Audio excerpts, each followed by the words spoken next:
One mic. All I need is one mic. What's the name of the show? One mic with Big Mike. You know, ain't nobody getting hurt, ain't nobody, there's no crime being committed. And they say his style is too urban for the radio. This is real life stuff that's happened to me. Well, you know what? You, and you. One mic with Big Mike. I like to be able to do what I want to do. A sports talk show, but no subject matter is off limits. Meek Mill's concert is not called the Hell Yeah I Banged Khloe Kardashian concert. And now, your host. Put your hands together for the one, the only Big Mike.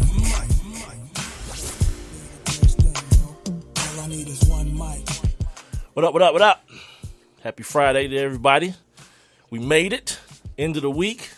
Hope everybody had a productive week and anticipates a fun weekend here in the ATL. It rained a bunch yesterday, a bunch of thunderstorms and whatnot, but today and for the rest of the weekend, it's expected that we're going to have some beautiful weather. I even thought about going out and cranking up the smoker, man. You know what I mean? Smoke me some meat. I don't know, though. I don't know if it's going to be that warm, but, the thought did enter my mind. Once again, welcome to the show. This is One Mic with Big Mike. I, of course, am Big Mike. Being heard right now on Spreaker.com and the Spreaker app for all of your mobile devices. I know sometimes it may sound like I'm saying speaker, but I'm saying Spreaker with an R, Spreaker.com. You guys go ahead and sign up for your free Spreaker accounts. That way you can search for my show, the number one, M-I-C, W-I-T-H-B-I-G-M-I-K-E, One Mic with Big Mike, and then follow me. Then once you follow me, check me out every Monday, Wednesday, and Friday starting at 7 o'clock. And you can jump inside my live interactive chat room. There's a little thought bubble that's going to be dancing around once you log onto the site, or if you're on the app, you'll see the little thought bubble icon. Just click on that, man. You jump in the chat room. You guys can interact with me. You can even interact with my guests through me. I guess it's like a pass the word type thing. Today's guest, by the way, last minute addition to the show and a great addition to the show. My guy, comedian actor Rodney Perry. He's at Rodney Perry on Twitter. If you want to give him a holler, he's going to join me at 7:30. We're going to talk about some of the goings on from the past week. The Oscars, Cat Williams going ballistic, things of that nature. Try to have a little fun to cap the week off. Also, make sure you follow me on Twitter and Instagram as well at One Mic with Big Mike, the number one, M-I-C, W-I-T-H-B-I-G-M-I-K-E. And my Facebook page is at facebook.com/ONEMIC, W-I-T-H-B-I-G-M-I-K-E. One Mic with Big Mike, just spelling out the one instead of just using the numeral. Speaking of One Mic with Big Mike, I found out just recently that some of you guys may be having some issues actually jumping on in the chat room, because I see the numbers. And again, thank you guys for taking the time out of your schedules to either listen to me live Monday, Wednesday, and Friday at 7 o'clock, or if you're listening later on in the day or in the week, or downloading it, sharing it with your friends. I appreciate it. But what I found out through one of my Facebook friends is what you call them, right? That he's having some issues getting into the chat room. He could hear the show because I can see how many people listen, but it never matches up to the number of people that are in the chat room on a daily basis. So what I decided to do is finally go ahead and do this website thing. Now, I was going to do like the whole immaculate bells and whistles website and really knock it out the park. But what I thought about, I said, you know what? Let me just do the cookie cutter situation, make it look decent and make it look good still. And then just give you guys the option to just go to one place to get everything as far as my Twitter, my Instagram, all those things. Allow you to more easily access like the chat room and things like that when I'm broadcasting. Also, the reason that I'm going to wait on really getting the elaborate website situation done is because of a new venture that I'm taking part in called Urban Sports Online, WUSR. It's gonna be what it sounds like. Well, it's not gonna be what it sounds like. It's Urban Sports Radio, Urban Sports Online. Excuse me.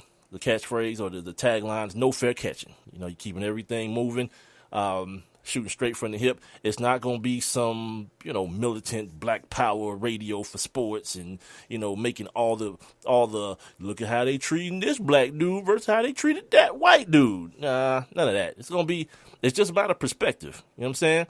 It's what I'm always talking about. The overriding purpose, the overall purpose of me doing this show is to just add some perspective, at a different perspective.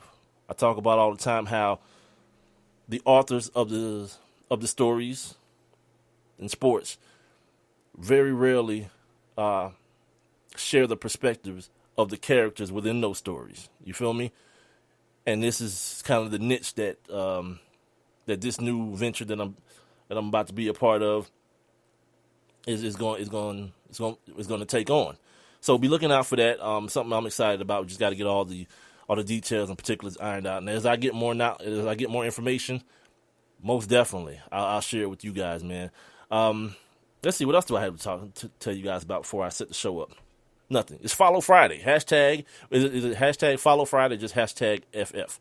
Either way, you guys, normally, I usually get a couple people join me in the chat room. Join me in the chat room tonight, and you ain't got to say hello or what's up to me and none of that stuff. Just jump on in the chat room with whatever social media handle you may use the most. If it's your Facebook, if it's your Twitter, if it's your Instagram, and then I shout you out.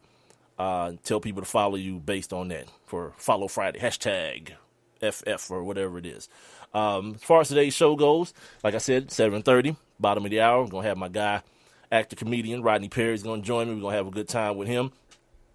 Top of the hour, we're going to move on this day, our daily look back into the annals of sports. We're going to move that to the top of the hour, 8 o'clock, and I'm going to tell you guys about some historical things that happened on this particular day in sports history. The Falcons, we got to talk about them. They released Roddy White yesterday, and today a lot of people are starting to, the wheels are starting to turn a little bit about what they feel like this team should look like next year and what additions should be made via free agency, or maybe the additions that should be made via the draft. So I'm going to talk about that. I'm going to touch on that just a tad bit today. The Hawks take on the Lakers tonight. They're out on the West Coast playing the Lakers at Staples Center, so that's happening. Nothing really to talk about. The Hawks are the Hawks. They've lost at this point more games than they lost all last season in that quote-unquote fluke season that Charles Barkley deemed it at the beginning of the year. So, we'll see what transpired. I'm sorry. I guess no one knows that I'm doing this live right now, so I'm getting text messages. Let's see, because it's Rodney Perry. He wants to call in right now. All right, let me finish setting the show up real quick, and then we'll get Rodney on, and we'll rock this out, and we'll move the show around real quick. I got to talk about this OKC situation, right? They lost again to Golden State last night, and it's getting to the point where these guys just can't finish. You know what I mean? LeBron, he's got to answer for the things we talked about on Monday. Him going out to Miami, working out with Dwayne Wade, and all that kind of stuff. I got some stuff in here about like Deflategate, and maybe not. I don't know. But yeah, that's pretty much the show for tonight. We're gonna rock this thing out. We're gonna end hopefully on a high note.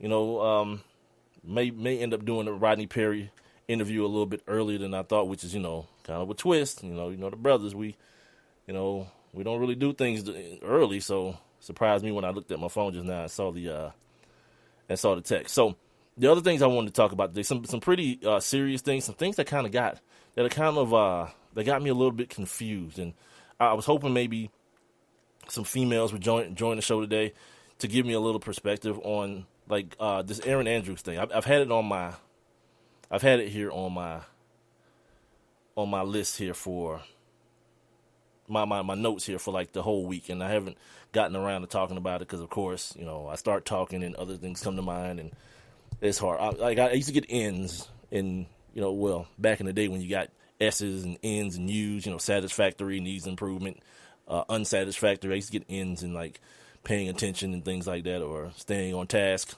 Hey, ain't nothing changed. Ain't nothing changed but the name, home. So yeah. I meant to talk about this all week, but it's still going on. So I was fortunate enough to be able to push it back. But what I want to, where are my manners? The big thing that happened today. Apparently, some retired policeman showed up. Well, no, the news broke today. TMZ.com broke news that a knife about 15 years ago was found on the property of O.J. Simpson by a construction worker.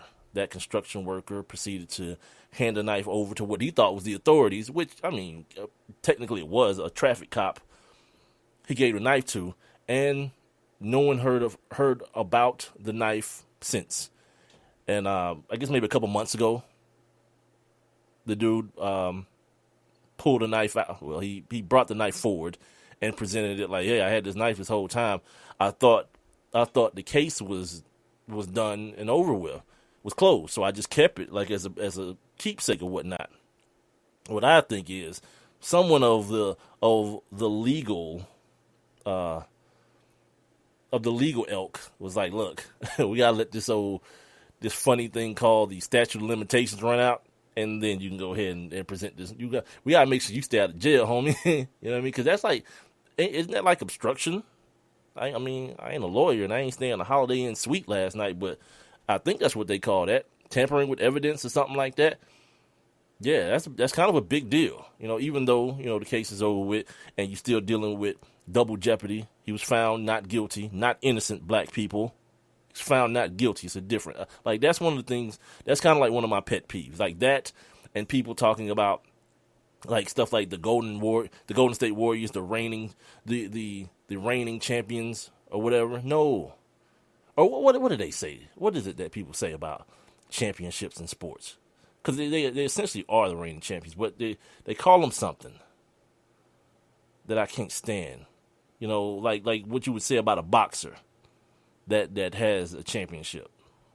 I can't think of the actual verb, but you get what I'm saying. But yeah, people saying, yeah, he's innocent. No, there is no legal term to that. It's basically guilty or you're not guilty by, you know, you're guilty by, you're not guilty by, you know, reasonable doubt or like insanity or something like that. There's a reason. And in OJ's case, he was not guilty. Like, you know, if you, me, I know there's a lot of black people, and I'm going to ask Rodney about this, that believe O.J. Simpson did nothing, you know. And like, look, I understand the racial elements involved in the case. I understand the massive, like the planning of the evidence and things of that nature. But yeah, O.J. killed that woman, man, and that dude, and it's a damn shame. And now he's trying to keep them Aryan boys off his booty hole. I don't know if y'all heard about that a few years ago. Like, he got to jail and immediately got his ass whooped by some like, you know, Aryan white boys. Yeah. Well, sometimes that's where justice is. And if he's not guilty of anything else, he's guilty of just being stupid. You know what I mean? At a certain point, bruh, you walked away from a double homicide, my man. Lay low, cuz. Like, don't start antagonizing people, writing books like, if I would have done it, this is how I would have done it. What? Yeah, that ain't the move at all. Dude, you could have, like, it was like a part of his money, like a couple $1 million a year, like $4 million or something like that, that the Goldman family couldn't touch. So this dude could have just played golf the rest of his life and just faded into the background. Nah, not this dude. He want to go up in people's hotel rooms, who, by the way, you know they set him up, but whatever. Whatever, dude. Be smart. Now you're in jail. They basically gave you a life sentence. This dude was like, what, 60-something years old? They gave him 30 years? Yeah. Sometimes the damn cookie don't crumble in your favor, man. And I think OJ's a terrible human being. I do. Like, if you see those deposition tapes, I know everybody's watching, like, the American, what is it called? The True American Crime Story. I know everybody's, like, watching that and whatnot. But I watched one episode. I watched the first episode. And it was like grand opening, grand closing, man. The Cuba Gooding element of it, and like the overacting of the dudes, like at the barbecue at Christopher Darden's barbecue and all this. I was like, yeah, I'm probably good. I'm seeing all the reviews that it's like this epic, you know, movie or made for television movie and things of that nature. But you know, I kind of got my own. You know, look at me. I'm so stupid. I got my own taste when it comes to thespianism. Yes, with a TH, thespianism. So no, I ain't watched but one episode of it. I know the story. You know, it happened my senior year in high school, as a matter of fact. And the funny thing about it is I always hear people say, you know exactly where you were when the Bronco chase happened. I just remember watching the game. I don't remember where, but I just remember being like, the game. Like, I didn't really think it was that big a deal until after the fact. You know, you realize what's really happening. You know what I mean? But I know exactly where I was when the verdict was read, though. Yeah, I was at Middle Georgia. What was it? Middle Georgia Junior College or Middle Georgia College? It was a junior college, whatever. I had to sit out a year before I got my scholarship to the 4-year university. Long story, you'll hear it sometime during the show, during the duration of me doing this show. But yeah, I remember being in between classes in my dorm room and seeing it happen, and like just hearing the dorm erupt. And like I didn't understand, man. I was like, what the hell's happening? Like, why are people so happy? You know what I mean? Because a black dude got away with murder. Then like, even if he didn't, you know what I mean? Even if he didn't, 2 people are dead, man. And then, you know, it was kind of like a mixed school. I think it may have been half and half, or maybe it was just looked like that from my perspective. It may have been more white people, but the white people were all pissed off about it, and I'm looking like, well, this your legal system is the same one that you don't have no problem with when it's railroading black dudes, and so you know you understand why black people try to take it accept it as a W, but not you. But it was just weird. Like, I didn't even go to my next class. I was like, I don't feel like being involved with this foolery. I don't. You know what I mean? It's like, whatever. OJ out the back door. The glove didn't fit. Johnny Cochran, you know what I mean? Johnny Cochran's up in the courtroom rapping, if it don't fit, you must have quit, and all this foolishness. And, it went down. It went down the way it went down. What the hell ever. So I tell you guys what. I'm gonna take my break here, right? And I'm gonna come back. My guy Rodney Perry's on the line. At Rodney Perry on social media. You guys go ahead and follow him. Check out his website, rodneyperry.com. I'm gonna take my break here. Come back. We're gonna holler at Rodney. We're gonna ask him about this whole OJ situation and where he was and a bunch of other stuff. Cat Williams and all this craziness. We'll get into it next right here. One Mic with Big Mike, heard right here on Spreaker.com and the Spreaker app for all your mobile devices. Monday, Wednesday, and Friday at 7 p.m., man. Y'all tell a friend to tell a friend. I'll be right back. Rich is just a really, really, really good guy. The term good egg isn't enough to describe him. He's also certified organic and free range. Rich puts the cap back on everything. The toothpaste, the olive oil, the shampoo, everything. He lets his 10-year-old nephew beat him at virtual tennis, even though he can straight up slay his 10-year-old nephew in virtual tennis. When the toilet paper is running low, Rich replaces the roll on the actual holder, not just on the back of the toilet. Rich is texting and driving. Rich, no. What are you doing, Rich? I was just telling everyone how great you are. Texting and driving makes good people look bad. Visit StopTextStopWrecks.org. A public service announcement brought to you by the National Highway Traffic Safety Administration and the Ad Council. This is a test to find out if you know it all when it comes to children. Time starts now. Name one of the leading killers of U.S. children age 1 to 13. What's the best way to protect children in a car crash? At what age and size should a child start using a booster seat? Where can you find the answers to these questions? Car crashes are one of the leading killers of U.S. children. Many of those deaths could be prevented by making sure that kids are in the right seat for their age and size. Don't assume you know it all when it comes to car seats for your child. Go to safercar.gov/the-right-seat and know for sure. That's safercar.gov/the-right-seat. Brought to you by the National Highway Traffic Safety Administration and the Ad Council.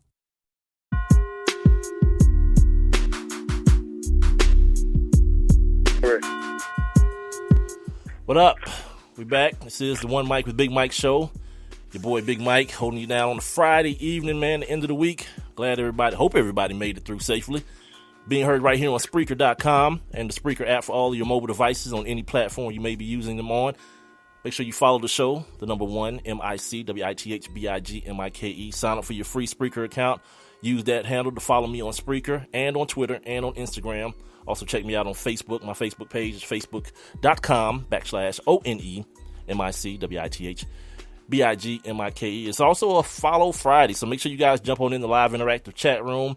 No need to say what up. No need to say hello. None of those things. No what up in advance. Just show up with your social media handle, and I'll make sure I shout you out via those social media handles. Now, as promised, the big homie Rodney Perry on late notice decided that he was going to bless us with his presence on the show today, and I definitely appreciate it. Yeah, y'all give it up for Rodney. Yeah. I decided, you know what? Let's have some fun with the things that have gone on this week. By the way, make sure you guys are following him on social media as well, at Rodney Perry. And check out his website, Rodney Perry Live, for all of his stand-up appearances and things he's got coming up. So I decided let's end the week. You know, we started the week with some funny stuff with the Oscars. Your man Chris Rock. Right. I think he blazed it, Rodney. Like, what's your opinion? Give me the Rodney Perry comedian breakdown of how Chris Rock handled the Oscars. I think all in all, he did a pretty good job. The biggest test was the opening monologue. To me, he smashed it. Mm-hmm. I probably wouldn't have done the joke he did about Jada, but other than that, I thought it was a flawless monologue. I thought he held people's feet to the fire. I do believe that the joke went on too long. You know what I mean? And one of my boys now had this conversation, and when you start talking about inequality, it's not just black people. Right. So I think he had an opportunity to showcase the dudes from Ecuador that they never got an award ever in their country. Yeah. You know, so, you know, not only is the injustice is not just black. And so he could have took that opportunity to unite everybody of color, which would have been a dope concept. But it's easy to Monday morning quarterback the situation, too. Yeah. So, all in all, I think he did a great job. I probably personally wouldn't have done the Jada joke because I like Jada, you know. But if I'm Will Smith, I do tell my wife to go sit down somewhere because if anybody should have said something, it should have been him. Let me ask you about that. You mentioned something about you liking Jada. Is that sometimes a conflict for a comedian that you have people that you may know but find themselves relevant in a way that you can present as funny to other people? Is that sometimes something that you find yourself conflicted with when putting together an act? I mean, the worst thing you can do as a comedian is become famous, man, because now all the other famous people are your peers. So, you know, you still got to see them, you know, but I treat it like I treat my real life. Like, I don't let nobody dictate what I say on stage, whether it's my wife or my children or my friends. So if I think it's funny and worthy to be said, then I'm going to say it. But, I mean, you know, I also have a moral compass as well. Everybody does. Some people just say whatever. And so everybody is different. What's your opinion on Stacey Dash? Like, at first, the Stacey Dash thing happened, and I thought people was just kind of like, you know, ha, ha, ha, ha. But folks is, like, dead serious about this chick. And I have a problem, like, in our community. Because someone holds a different position than you, now you feel like you have to excommunicate them from being black. To me, that's a bit of an issue. You know what I mean? It's like, okay, people can say things that you consider to be stupid, but it don't make them any less black. And part of what she said to me, right, I agree with. Like, it's 2016, my man. Don't tell me that I have 1 month to celebrate my history. My history is American history. Absolutely. The black people built this country. That's absolutely true. But that's not what she said. What she said is, if black people need to shut up, stop talking about the Oscars. If you want to be included, don't have your own thing. And that in itself is just not the smartest comment. It's just not a smart comment because, yeah, Black History Month is the shortest month of the year. Yeah, it's February. But if you know the history of Carter G. Woodson and why it ended up, it was in September. It was in September. And they moved it match the president's and one of the abolitionists' birthday. So should they have had more forethought, maybe put it in a different month? I mean, some holidays are just one day. To have a month to dedicate it to a people is really kind of a big deal. I mean, if you look how big of a deal it was to have Martin Luther King Day, then it's a big deal to have Black History Month. So I challenge all black people before they say that comment about Black History Month only being 1 month and being the shortest month of the year. It's just learn the history of it before you make that comment. And I find most people don't know the comment. To answer your question about Stacey Dash, I think she makes uneducated comments just to be noticed. Like, there are people that are in the business, in this type of society of reality, there are people in the business of being seen and heard. And that's all it was. She goes on the Fox News to a place where they don't care about her. Nobody cares. The reason the Stacey Dash joke bombed at the Oscars is because white people don't care. They didn't even know who she was. It's so awkward. Like, the only way the joke works is if it's at the BET Awards. Well, that's the only way the joke works. Well, it might turn into more than a joke. The Oscars was looking at her like, who is Stacey who? Is that the girl from Clue? Stacey who? Look, he's Rodney Perry. Ain't that? Go ahead, brother. I'm sorry. No, man. I don't mean to cut you off, but yeah, Stacey, she's trying to get noticed. She's still gorgeous. And did you trip off of this though? Why does her skin look bleached? Oh, there we go. I don't know, dog. I don't know, Rodney. Damn. I don't know. Damn. Am I tripping? Did you see it? I don't know, man. Like, is her skin bleached? Maybe. I don't know. Wow. He's actor, comedian, and host of Rodney Perry Live on IBNX Radio. You can check that out. Follow him online at Rodney Perry, and check out his website, rodneyperry.com. Let's talk about some more stuff that's going on in your realm. I don't want to call them black television, but television shows geared toward the black community, like Blackish and the Carmichael Show, and them not just being that, them actually being funny, entertaining, but in the right time, taking social stances. First of all, how did you feel about, one, the Carmichael Show, which I love, and anything with Loretta Devine on it? She's like everybody's auntie. You know what I mean? And I know, aunties and moms. Right. And Blackish, especially the episode they just did about the police shootings and things like that. Give me your opinion on those two things. Man, you know what? On the outset, when I heard about the show Blackish, I was like, why do we have to be black-ish? Right. That was my opinion at the outset. And then, of course, Anthony is a friend of mine. I said, you know what? Let me give this show a chance, and I started watching it. And this show is knocked down funny. Hell man. Yeah. I mean, they have attacked everything from high blood pressure and hypertension. They attacked the food we eat. They attacked are you black enough? Do we speak two languages as black people? I mean, to me, Blackish is more relevant than the Cosby Show was for its time. There you go. Exactly. Like, it's more of a real depiction. It's more people in the middle of Black America than on the high end, like the P. Diddy's of the world, and on the low end, like the Good Times of the world. Right. So I think a lot of people live in that space. I live in that space. We build a career. You have money, and you take your kids to school, and you join the track team. You do all of that stuff. So I like Blackish. I've only seen Carmichael a few times. I like Carmichael. Now, this is two different types of comedy, though, because Carmichael has done something really smart. He surrounded himself with great veterans. Mm-hmm. Okay, Loretta Devine, my man David Allen Greer. Yep. You can almost not go wrong with David Allen Greer. He is so funny on this show that it's bananas, dude. What do you think about him being Colonel Sanders? Funny. I did not know that. Yeah, yeah, dude. Yeah, David Allen Greer is the black Colonel Sanders, dude. Let me tell you something. Colonel Sanders is somewhere flipping over in his grave.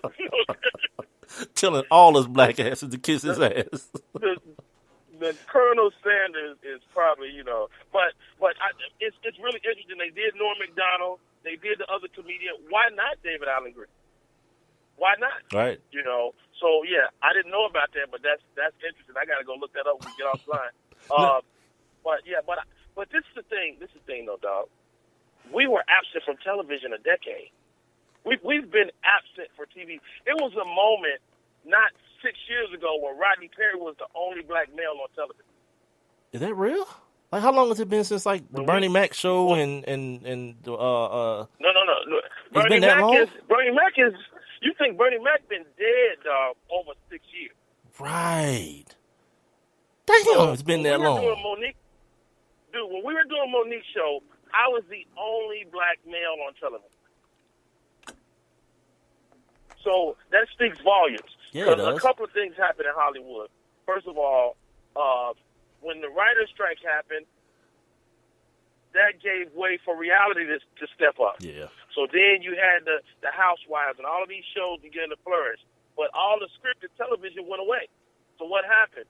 That fueled the resurgence of the black stage play. That also fueled people like Tyler Perry, right? So now Tyler Perry starts, and Tyler Perry Studios, the only reason Tyler Perry Studios flourished is because Hollywood told him no. Hollywood said, ain't nobody gonna watch that. He said, I bet they will. And he put up his own money. Yeah. And he funded the first 10 or 15 episodes himself. And that's Meet the Browns, and that's the other show, right? So then you had a Tyler Perry run. But during Tyler Perry run, Tyler Perry is the only thing on TV that's black, right? So you get another run of the game. The game got canceled. How come the game came back? Because we brought the game back. On BET, yeah. On BET, right. With the Monique show. We was like, bring the game back. And we got that show picked up. BET picked up the game, right? So then we go away. There's still a void, but scripted TV is starting to come back, right? And so I sounded to say this, we are just coming back to television. We're just coming back to film. I mean, Don Cheadle is about to do Miles Davis' story. Who else is about to do some great stuff? Will Smith had an amazing performance in Concussion. Idris Elba is still killing the game. Mm-hmm. Denzel can do no wrong. But what else is wrong? There's still not no black leading lady. Yeah. There's still no black leading lady. So there's a lot of work to be done. Racially, there's a lot of work to be done across the board. And some people say, well, why y'all complain? People ask, well, how? There's so much other stuff going on in the world. Why you complain? Everybody, regardless of your profession, you have to pay attention to what's going on in your world, right? So if you are a principal at a high school and you see injustice, you have to stand up for injustice, And so that's just what it is, man. All in all, but I mean, thank God we back working again because I was about to start robbing people. I heard it was stripping, but that's just me. He's at the comedian. That would be robbery. Rodney Perry. Y'all check his website out, rodneyperry.com, and check him out online at Rodney Perry on all his social media. Hey man, when did stand-up comedians start having beef? Like this Cat Williams, Kevin Hart situation? Like when they start doing that? In the boxing ring. He want to put a boxing ring out there. Oh, God. Okay. It's like midget fighting. Okay, first of all, well, first of all, I mean, we're men and we do have egos, so things do happen. I mean, I've seen comics fight several times in my career. I don't think these guys will ever get to that point. No, he apologized. Cat Williams, I know I saw it. Cat Williams is a very calculated guy. And he's a very smart guy. When you're building something, you attack whoever is perceived at the head. That's one of the 48 laws of power. Garner attention at all costs. Garner attention at all costs. So let's go back 10 days. Cat Williams sold out show at Phillips Arena. He takes that opportunity to take a shot at Kevin Hart. Boom. Okay. He takes a shot. Kevin doesn't respond. Okay, you're not going to respond. I'll take another shot. And now we're in the social media world. I don't even have to leave my house to make a shot. I could take a shot from anywhere. Right. I take another shot, and, okay, now the world is paying attention. And now I take it back. And everything good. And everything is good. I win. Wow. If I'm Cat Williams, I'm a genius. No doubt. I'm a winner. See, that's why we need you. I put on my to bring perspective. I put on my Facebook page. Look, I put on my Facebook page. I said, look, why don't y'all have a give off? I mean, why don't y'all get together? Let's say both of y'all millionaires. Let's see if we can get the most water to Flint. Now if y'all want to give Rodney Perry some money. Who can give Rodney Perry the most No money? doubt.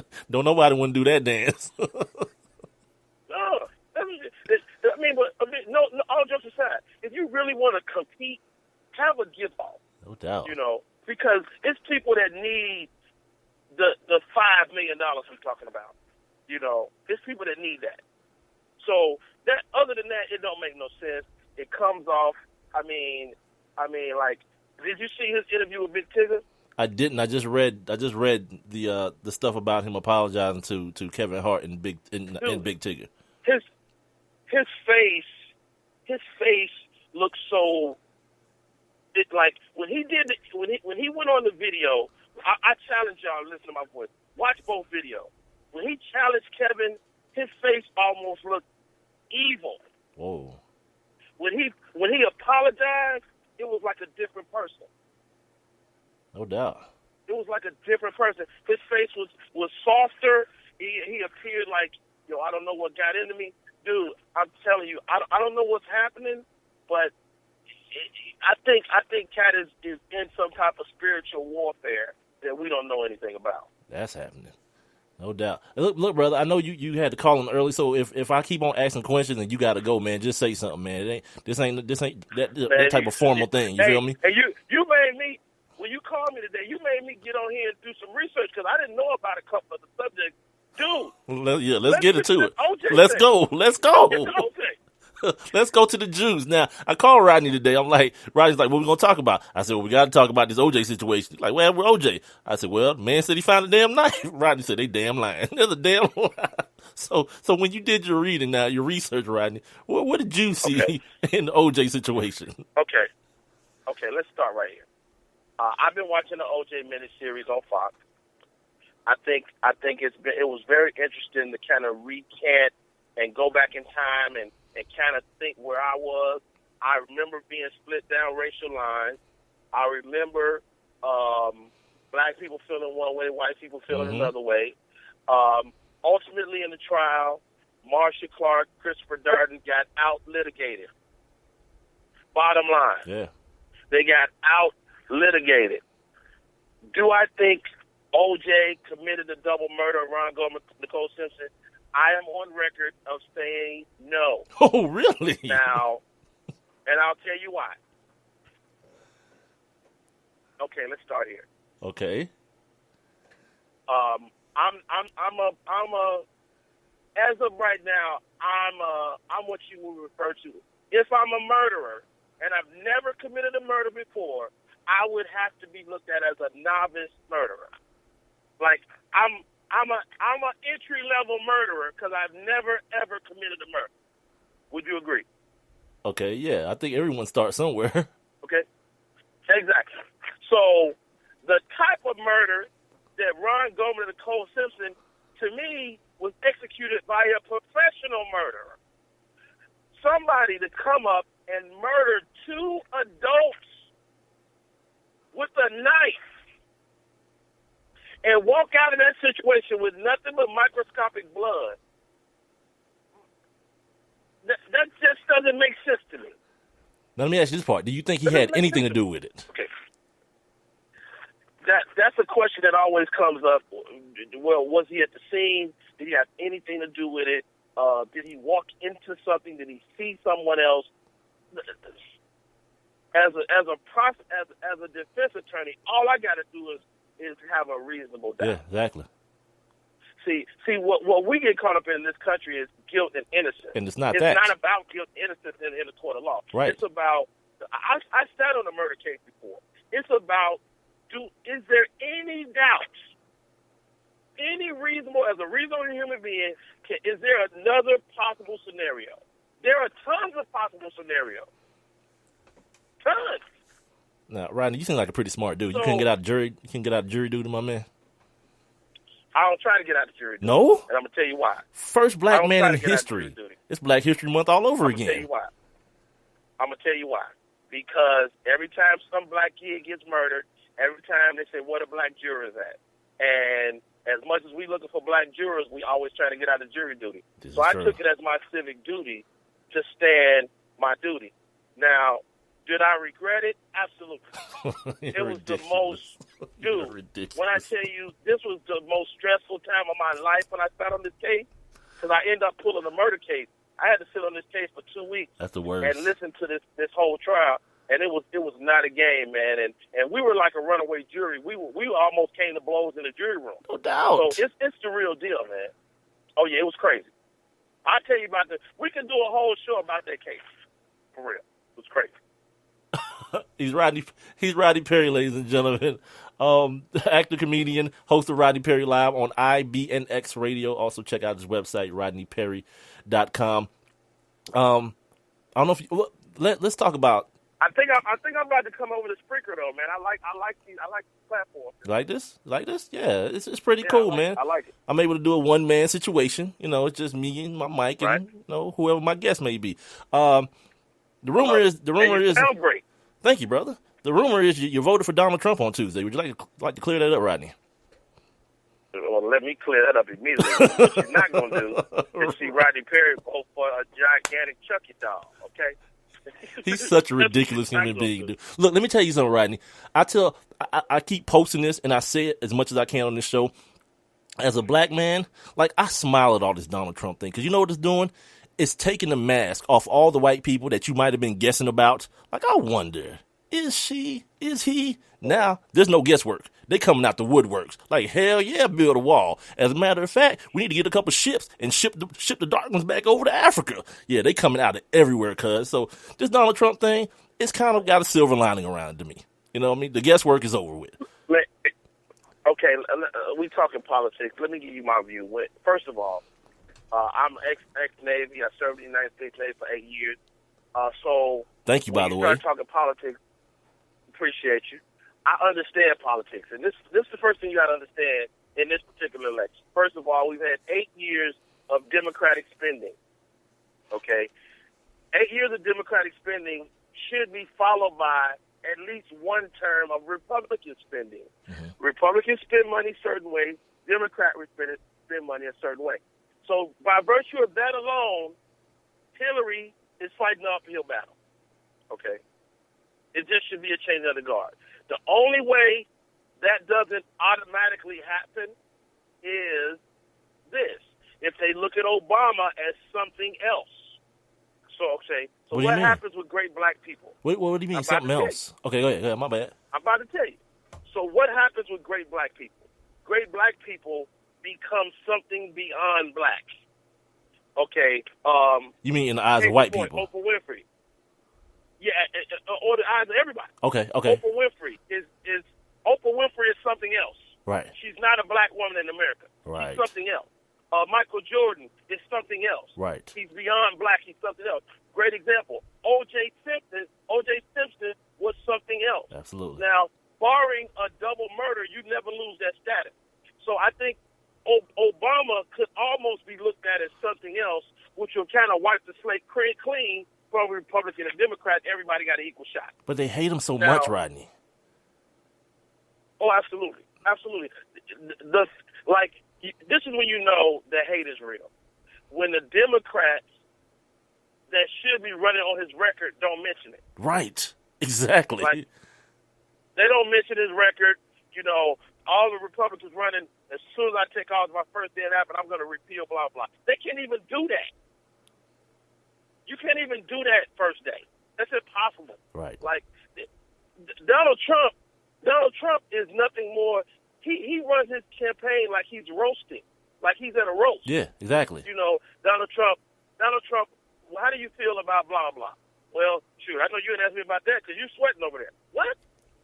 Yeah. He might as well be saying your mama joke. The king of the non-answer. It's really, but this is the crazy part. It's like you opened up and said, there's a section of this country that the Republicans have lost control over. Mm-hmm. That Tea Party that they invented. Right, started with that Tea Party stuff. 6 years ago. Mm-hmm. That they invented the Tea Party, and Donald Trump speaks to the Tea Party, right? And so the Tea Party is all of the Americans that feel like they're losing their footing, right? They see black people smarter, getting better jobs.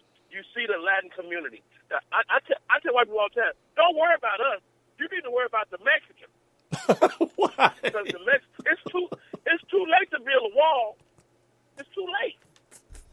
The Mexicans that need to be here are already here. And what they're doing, they are making babies. American babies. Yeah, American babies. American babies. They're making American babies. And guess what? Build a wall if you want to. You're going to lock them in. You're ridiculous. This day country. You better learn the language. I tell all my black friends, hola, I'm working on mine. You sound like my daddy. My daddy's like, you got that Spanish shit? No, I don't. What you mean? You better learn the language.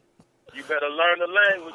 You better get used to some tortillas. What you got in the furnace, man? What you got in the oven, man? What's going on, man? Like, what's shows? Any TV shows for Rodney Perry? We're gonna see you on. Like, it's like they loving it now. They loving black people on TV, especially ABC. They got that American Crime show, which is awesome.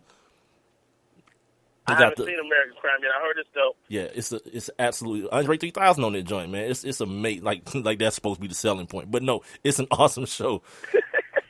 My bad. I did the blackest thing ever. Like try to convince another black man something's good by saying, you know what? They got Bootsy Collins. Come on, you got Bootsy on there. You got to watch. Right. Yeah. But no, what you got going on, man? What's up with you? Man, I got a few things. First of all, in Atlanta next week, I'll be live at the Atlanta Comedy Theater out there at Norcross. I'll be doing 6 shows out there from Thursday to Sunday. If you want to see Rodney Perry live, that's the place to do it. Because I don't do a lot of sets in Atlanta, so you want to see the live show? It's crazy. And if you want tickets, I'll give away some tickets on your show, man. Just hit me on the email, Rodney@RodneyPerry.com. You want tickets? I got you. If you listen to my voice right now. My man. Also, in terms of television, man, I'm developing a game show right now. I produce me and one of my friends out in New York. We've been working on producing this game show, which is very dope. I can't say a lot of specifics yet because we're in the process of shooting a pilot, but that's coming down the pipe. I'm writing a book right now, 100 Moments in My Journey. That's the name of it. I'm writing that right now, and I'm creating a couple of TV shows. I don't know if you know, I have an improv workshop here in Atlanta that I've been doing. I just put up my 12th class. I start my 13th class in 2 weeks. That's hella dope, man. I love stuff like that. Like, I admire it from the outside because I think a lot of people see what you guys do, like stand-up comedian, like, you know, the dude that's funny in the office or the dude that's funny at the family reunion. It's like, what? All they do is stand up there and do jokes. I have a whole nother appreciation for it, man. The stuff that you guys go through as far as, you know, even just working out the act, you know, before you get to the HBO special type thing, you go around, you work out the act, you see what hits, you see what doesn't hit, you work out the timing. I don't think a lot of people understand that process. They just feel like you were the class clown, so this is your perfect job or something like that, which it may be, but it's work too. Yeah. Oh, it's a lot of work. Like, I'm right now, as we talk, I'm in Sacramento, California. I did a show last night. I got up and did radio at 5 o'clock this morning. You know, I just went and had lunch. I'm going to go over my notes, and I'm going to do 2 shows tonight. I'm going to get up tomorrow and do more radio, and then I'm going to come back to Atlanta, and I'll be hosting the Legendary Awards on Sunday. I'll get on a plane Monday morning, go to Baltimore and do a one-nighter in Baltimore, and Tuesday I'll be doing my radio show in Atlanta. So, you know, you just keep working, man. I believe in hard work, but this is my paradigm shift, dog.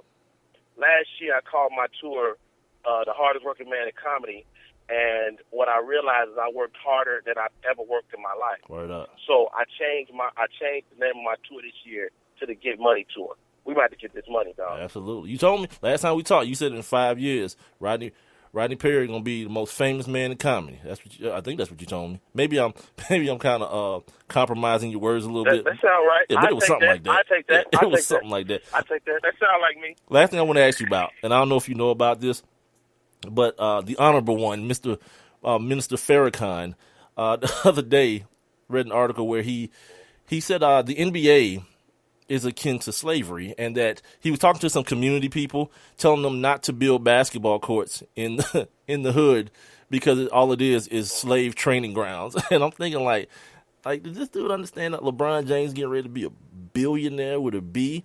And I kind of follow the Jay-Z philosophy. You know what I mean? Like, I got rich and gave back. To me, that's the win-win. And to like start talking about, I think you like reaching now, like you looking for the Klan. If you telling me that the NBA. And to his point, there is a book by William H. Roden called the $40 Million Slave, and it kind of the name is shocking, but if you read the book, it talks about that mentality, like boy, what you want more money for? You should be happy, and a lot of people don't understand that. People think that slavery was all about unpaid labor. Slaves got paid. A lot of slaves got paid. Some slaves got paid even enough money to buy their freedom, came back and bought their family's freedom. Like, slaves got paid for certain things. If you watched 12 Years a Slave, you saw that dude go away and play his what's that thing, a violin, and he got some money for it. Right. But absolutely, to compare the NBA to slavery, I'm kind of calling that a little bit of a stretch, my man. What about you? You probably, judging from your position, you're not gonna believe it. No, go ahead. I've been saying that for years. No doubt. I've been saying that for years, and it's not just the NBA. It's not just the NFL. It's all professional sports. Okay, let's look at it like this. All right. As regular people, we look at the millions of dollars and go, that's not slavery. They're making millions of dollars. But relatively speaking, they're sharecropping. But LeBron can leave. He can leave tomorrow. No. LeBron's all his welfare is attached to this league. It's only how many guys in the league total? What, 500? Yeah, let's say 12 times 30-something teams. Yeah, whatever that math is. Let's say 5, 6. Let's say 1,000 guys. All right, 1,000 guys. Nice round number. 1,000 guys in the NFL. It's 1,000 guys in the NBA. Okay. There are very few black people in management in both leagues. That is a problem. Right? That's a problem. There are no blacks in ownership in the NFL. None at all. None. No black commissioners. There's very, very, very few blacks in any managerial position on either league. Yeah. So that in itself is a problem. Yeah, it is. You take a guy like Lovie Smith, they bring Lovie Smith, they let Lovie Smith hire the GM, and that GM fires him. Cold world. Really? It's cold world. It's a cold world. Bring now, some people say, Rodney, that's just business. I'm not saying that it's not business, and I would say to the Minister Farrakhan, the game is the game. Those guys know the business they're in. Mm-hmm. Those guys know the business they're in. They're great athletes, and like you said, dude, LeBron is LeBron. If he didn't want to be that guy, he would walk away. Understood. But look at the combine. The combine is the auctioning block. Yeah, dude. Yeah, we've had those conversations on this show.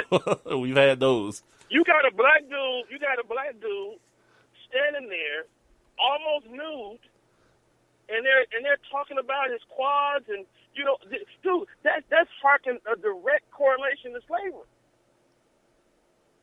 I mean, you can see it. In all fairness, they sprinkle a couple of white dudes in there too, and some Samoans, just to keep it. No. Exactly, and injustice anywhere is injustice everywhere. Absolutely. So I say all that to say this is that is there some hearkening back to slavery when you look at professional sports? Absolutely. Or is it a place where a guy can flourish? Absolutely. But they can demonize you at any minute. They can assassinate your character at any moment. This is true. At any moment. You create a vicious player, and then when he make a head hit that you taught him how to make his whole life, Now you want to change the way he plays now. Dude. Make him a dirty player overnight. He was great. I talked about this yesterday. People like that. But you know what? The part of the problem is? Come on, dude. Part of the problem is us. I talked about this yesterday on the show. Part of the problem is us. Mm-hmm. We've allowed ourselves to be conditioned to, like 5 years ago, someone makes that type of hit, we like, oh, damn, he knocked that dude out. Now what happens? Yep. The immediate reaction is, oh, man, no, he can't be doing that. They've conditioned us over a period of time to feel the same way, to feel the exact way they want us to feel. It's a great trick, man. It's a great PR move, but I'm still the dude. I recognize it, so a hit is a hit. You feel me? It's what it is. I watched a video on Facebook the other day. They were talking about how physical the NBA was. Dude, Steph Curry couldn't exist in the NBA the way it was back in the day. In the 80s and 90s, I don't know. Steph Curry wouldn't get a shot off. That's a cold dude. They'd just run him over. That's a cold dude, Rodney. That's a cold dude, man. Dude, they would tackle him. They would hurt him. Like back in Lambeer and them dudes, they would hurt him. But sometimes I think there wouldn't be no space. I think sometimes we kind of romanticize the periods of time that we grew up in as being, because like you go back and look at those games on YouTube. Yeah, they were physical, but it wasn't like a WWF match was breaking out on the basketball court every night. It was certain times like you went to the hole. Yeah, dudes would like take your head off, the no layup rule. But for the most part, right. The thing that Steph Curry's doing now, the reason Steph Curry, one of the big reasons, is that analytics has been introduced to the game where people understand now the value of that 3-point shot. Like, I think Steph Curry may have taken more 3-point shots in the first half of this season than Larry Bird took his whole career, or something crazy like that. It was some real crazy stat like that. You know what I mean? Because it wasn't looked at as a weapon. It was just like a novelty. Like, these guys can shoot the three. Right. Dominique, Mike can shoot the three. Dale Ellis and those dudes can shoot the three. But Steph Curry and the Golden State Warriors and the league as a whole has turned into the weapon that basically my 2 shots are going to beat your 3 shots. And over the span of 4 quarters, that's going to give me like a 20-point blowout over you. You keep shooting those 2s. Yeah. I'm going to keep hitting these 3s. Even if you get ahead of me, I can come back. Yeah. Because I can hit this shot. Yeah. Yeah, I agree. You're right. That's a great point, man. And, again, do I think they need to stop making basketball courts in the hood? Now, that's stupid to me. Right. That's not a great comment. Well, man, if you can get out, you can get out. I'm not saying the minister is stupid. I'm saying that's not a great comment because, the reason basketball flourishes in the black community is because you don't have to pay to play. Yeah. Dude, I don't know if you got kids. I got kids in school. Mm-hmm. I got to pay for every sport they want to get involved in. Right. What happened to PE? When I was a kid, I played I didn't pay to play football. Nope, sure didn't. I didn't play to run. I paid to run track. It cost me $200, $250 for my daughter to run track. It cost me another $200 or $300 for my daughter to play softball. Yeah, man. Dude, you gotta. For me, my kid, you gotta love a sport to play a sport in my house. No, ain't no trying it out for a minute. No, we ain't gonna. No. You gonna have to play this out here in front of the house for a little while, bust the window or something. Why send you out on the dirt? Oh man. Hey man, I got to run, big. Hey man, this was a great chat, man. You got to have me back on, bro. No doubt, definitely, my man. I love talking with you, Rodney, man. Have a good one, man. Take care of your business, man. And I appreciate you joining me. My man, thank you so much, bro. God bless. He's Rodney Perry, ladies and gentlemen. He's at Rodney Perry. He's at Rodney Perry on social media. Check his website out, Rodney Perry Live. You can check out all his events, all his stand-up stuff. He's going to be in Atlanta next week. So told me if I email him, I get some tickets. I give you guys some tickets, a chance to go check him out here in Norcross if you're here in the Atlanta area. So I'll hook up with Rodney sometime this weekend, and we'll get that popping. Did I mention his website? I think I did. So, dang, we're at the top of the hour. Look at that. Time flies when you're having fun, boy. We're going to come back. We'll finish up with the OJ conversation. And I got a serious conversation I want to have with you guys about human rights and how what's going on societally is bleeding into and bleeds into the world of sports, man. And it's something that I looked at and I can't really wrap my head around it. I don't have the ability to understand on that level. And I'll tell you guys what it is on the other side of this break. It's One Mic with Big Mike. Spreaker.com is where I'm being heard, and the Spreaker app every every Monday, Wednesday, and Friday. I cheat myself out of the day. at 7 o'clock. You guys can check me out when you sign up for your free Spreaker account. Search for my show, One Mic with Big Mike, the number 1, MIC, WITHBIGMIKE. Once you do that, follow me, and then you got access to all my episodes, and then you can also check me out live and jump inside my interactive chat room. The website's on the way, so everything will be made a lot easier for you guys. You don't have to go 3 different places to do one thing. I'm working on that as we speak. Well, not as we speak right now, but you get what I'm saying. So we'll come back and get into more conversation. Thanks to my guy Rodney Perry once again for joining me. Let me find these commercials real quick. Attention men under the age of 35. You know what really impresses the ladies? When a guy has a few drinks and later gets pulled over for buzzed driving. That could cost you around $10,000 in fines, legal fees, and increased insurance rates. There goes let's grab dinner and a movie. Oh, I know. You drive more carefully when you're buzzed. You've proven that hundreds of times. A woman admires that kind of confidence. And you've practiced how to speak if a cop does pull you over. Slowly, clearly, and politely like, "Good evening, officer." A woman admires that kind of foresight. And what woman doesn't find it adorable that you call it buzzed even though the law calls it drunk? You could kiss $10,000 goodbye, along with any chance of having a girlfriend. Because nothing says, "I'm a catch," more than a guy who lives in his parents' basement and calls it my place. Buzzed, busted, and broke. Because buzzed driving is drunk driving.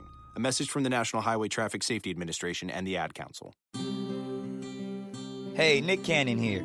So, of course, we all know there's lots of talent in America. But unfortunately, there's something else we've got way too much of. Childhood hunger. 17 million kids struggle with it in this country. But here's the thing. This problem is entirely solvable. Seriously, we already produce more than enough healthy, nutritious food in this country to feed every single last one of those hungry kids. We just need a way to get it to them. That's why the Feeding America nationwide network of food banks is out there every day gathering surplus food to give hope to hungry kids and their families all across the country. But they need your help.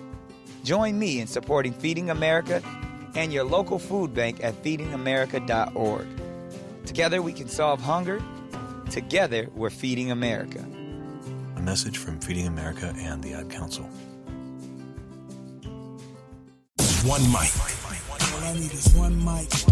What's the name of the show? One mic with Big Mike. Ain't nobody getting hurt, ain't nobody, there's no crime being committed. And they say his style is too urban for the radio. This is real life stuff that's happened to me. Well, you know what? You, and you. One mic with Big Mike. I like to be able to do what I want to do. A sports talk show, but no subject matter is off limits. Meek Mill's concert is not called the Hell Yeah I Bang Khloe Kardashian concert. And now, your host. Put your hands together for the one, the only Big Mike. Yeah, that was fun, man. That was fun hollering at Rodney, man. Appreciate, shout out to my guy, man. My main man, Rob Calloway, former Sports Kings host, man, for hooking that up for me, man. I definitely appreciate you, man. We on a mission, man. Grassroots on the rise with this One Mic with Big Mike thing, man. I appreciate everybody out there for joining me tonight. If you're listening, if you're downloading it later, if you're checking out you know what happened?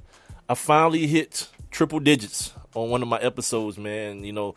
It's all because of y'all, and I appreciate it from the bottom, man.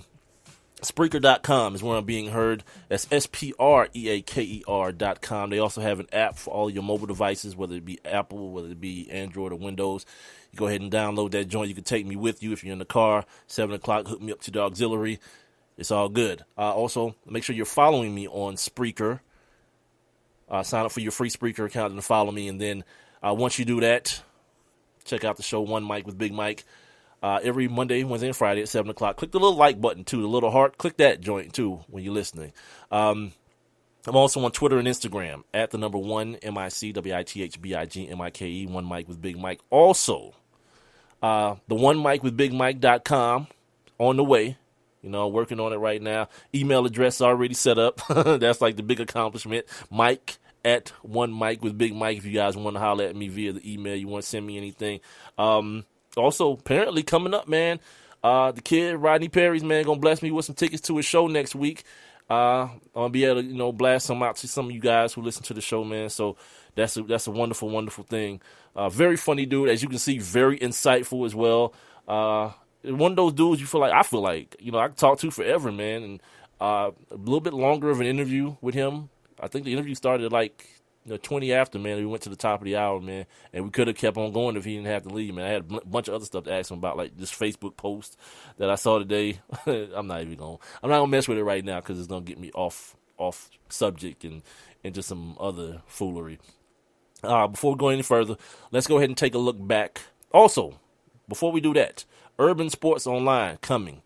It is what it sounds like. Urban Sports Online, where we kind of, give the world of sports our perspective, man, a different perspective. And it ain't got to be all, I don't want anybody to think, get into that mindset of thinking that urban just means black. In this case, man, really it just means different, man. Different from the mainstream, the things that people are scared to say, not in a disrespectful way, not in any type of vulgar way, but just broaching subjects that people normally won't touch within the sports world. And I'm going to do that next. I'm going to do that same thing next, right after we do this. Now, let's take a look back.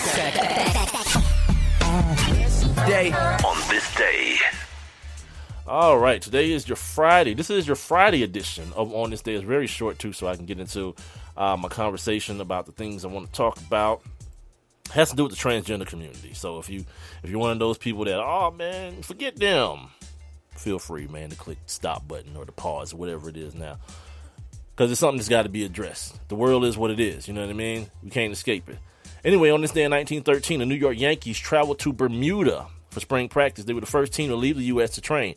Speaking of this, man, the first exhibition game, I think the Pirates are going to play in it. I don't know who they playing, but they're going to be playing in Cuba, man. President Obama is going to fly out and do that first time. Something like that's going to be happening in many, many a year, man. The United States have repaired the relationship with Cuba. So, I mean, as far as, diplomacy, that's a good thing. On this day in 1968, Joe Frazier beat Buster Mathis in 11 rounds for the heavyweight boxing title. He beat him in a TKO. On this day in 1970, Jacksonville is the first college basketball team to average 100-plus points per game. This is in 1970. College basketball, you'll never see that again. On this day in 1993, ESPN developed the V Foundation with Jimmy Valvano, the late Jimmy Valvano, who came to cancer. A wonderful organization helping people survive that crazy, stupid, deadly disease. On this day in 1995, George Foreman.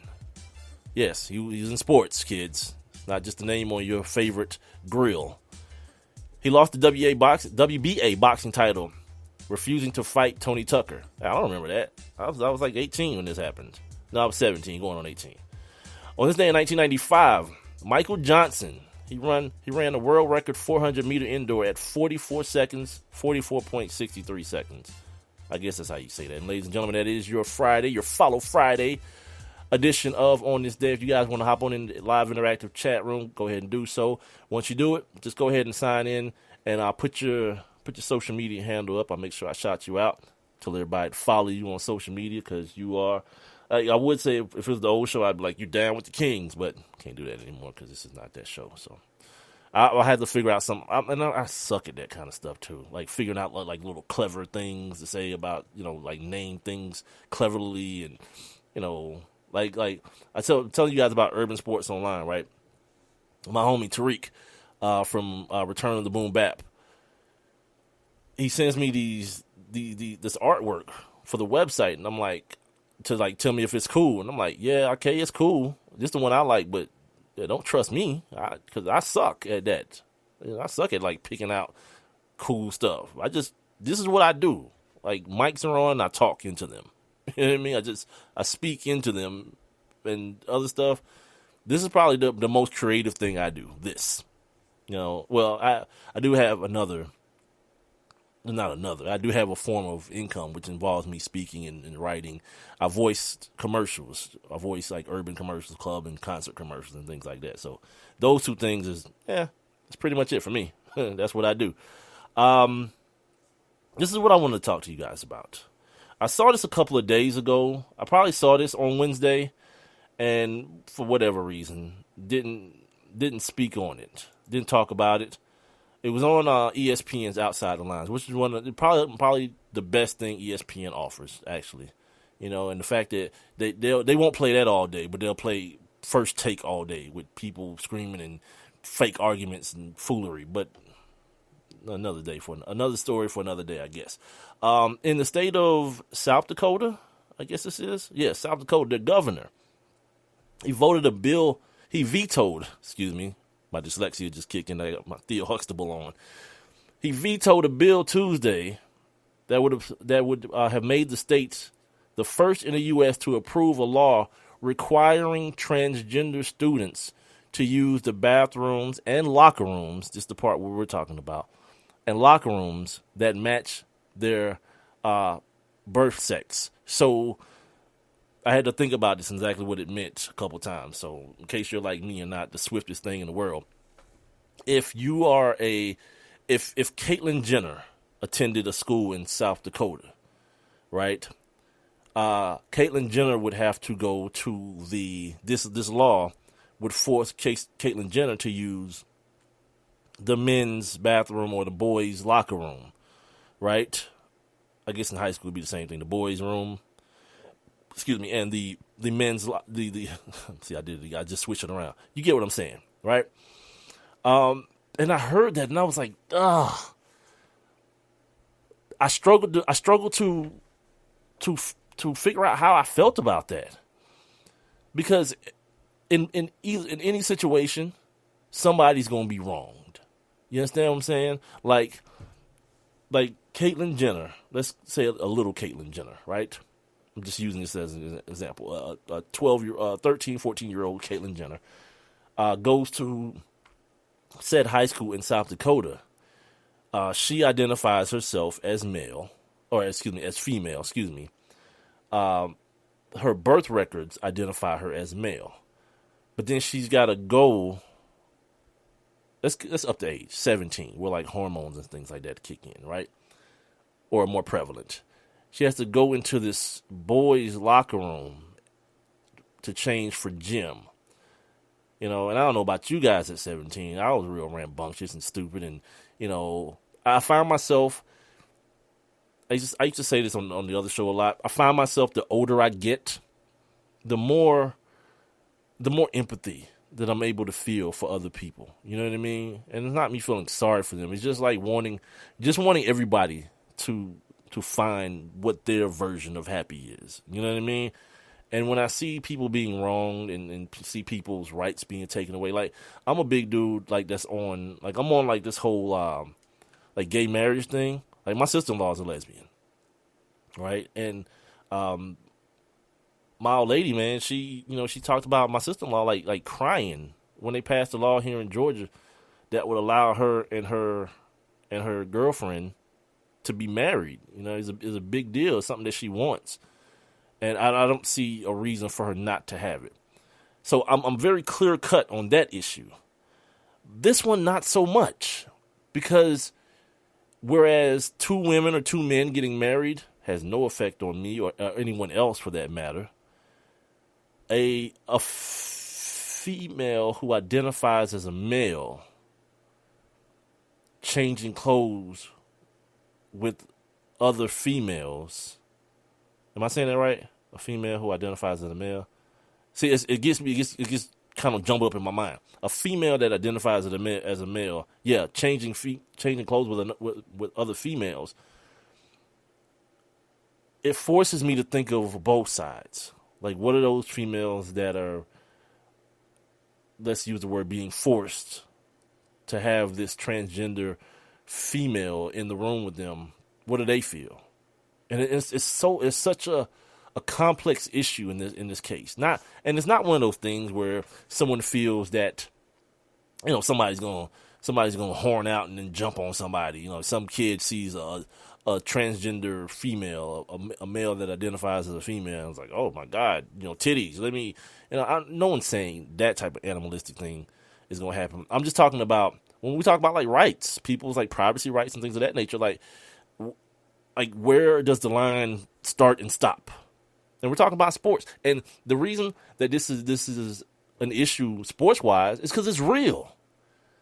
It's as real gets. In the MMA, there is a transgender woman. Yeah, she's a transgender woman. So she was a man and became a woman.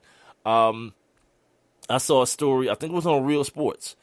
It's like a 40-something-year-old dude became a woman. He's a military guy, all these kind of things. And later on in life decided that he was living like just like Caitlyn Jenner. And then started playing like junior college basketball or something like that. You know what I mean? And the other thing I find out, you know, just from my son's a teenager. And one thing I find out, like, we hear the stories of like the bullying and things like that, and they're terrible. The terrible kids are stupid. But one thing that I found out that the majority of kids seems to me like the majority of kids are a lot more accepting of these things than adults. Like the hate that you see that goes through bullying and those things, just because parents feel that way and they don't want their kids to feel opposite them, and their kids end up adopting that hate, just like racism or anything else like that, any other ism. You know, it's something that filters down through generations. My son, you know, he talks about having his, you know, like some dude, they hang around some dude that's gay and or some other dude that's bi and all this kind of craziness. And it's weird to hear it happen, to hear it be spoken about so, like, you know, cavalierly. But like to him and his partners, it's like one of the dudes. You know what I mean? So I think this issue is more so to a large part, it's an adult issue. It's something that the world is changing, and so many people, like, you talking to, like, just not talking to Rodney, right? Rodney's like, he's like a lot of people. It's like, man, if Steph Curry was playing 10 years ago, he'd be dead. You know, like, things like that happen. You know, Oscar Robinson, and just today, Dominique Wilkins. I'm gonna tell you about that in a little while. Atlanta Hawk great Dominique Wilkins was on the Colin Cowherd show, and, you know, like everybody else, he's got an answer to stopping Steph Curry. You know, it's just ridiculous. But back to this thing. The governor's name is Dennis Daugaard, Daugaard. He said the bill does not address any pressing issue, which I guess means that something has to happen for a law like this to come into effect. And it's kind of what I'm saying. It's like, maybe the kids aren't the ones who are up in arms about this. Maybe it's their parents, and the kids are like, I don't care, whatever, you know. I mean, kids at that age are already, you know, a little bit more self-conscious anyway of their body. So whether you are a girl that's now a boy or identifies as a boy, or a boy that's not identifies as a girl, I think you'll still have those same kind of insecurities. Would you not? You know what I'm going to do next week? You know what I'm going to do? When I was doing the other show, we spoke to a dude from Out Magazine. I think it's a gay publication. It was like when Michael Irvin was on the cover, and he was talking about his brother being gay, and him kind of like struggling with the fact that his brother was gay and all this kind of stuff. We had him on the show one time. I'm going to see if I can reach out to him and get him on the show next week, because I want to talk more about this. But he says the governor says the bill does not address any pressing issue. He also said that signing the bill could create costly liability issues for schools at the state. The ACLU had promised to encourage legal action if the bill became law, because now you're talking about things like Title IX, discrimination, you're talking about civil rights being infringed upon, and people, you know, I mean, turn on your TV. That stuff ain't taken lightly, you know. No, especially by the LGBT community. Now I hear this LGBTQ, like Q for questioning. Like my homie told me a couple of weeks ago, it's like Q for queer, but I was like, don't queer mean gay? And then you're not supposed to say queer, and like I get all kind of mixed up with all the politically correct, if I can say it in English, stuff. But I guess not. I heard on something the other day I was watching on TV that the Q is for questioning, like people who aren't really sure. You know, everything has a category now. But like, yeah, it's real in the field. You start messing with them folks, yeah, expect a lawsuit or some sort of approach. You know, you get what I'm saying. You look at TV.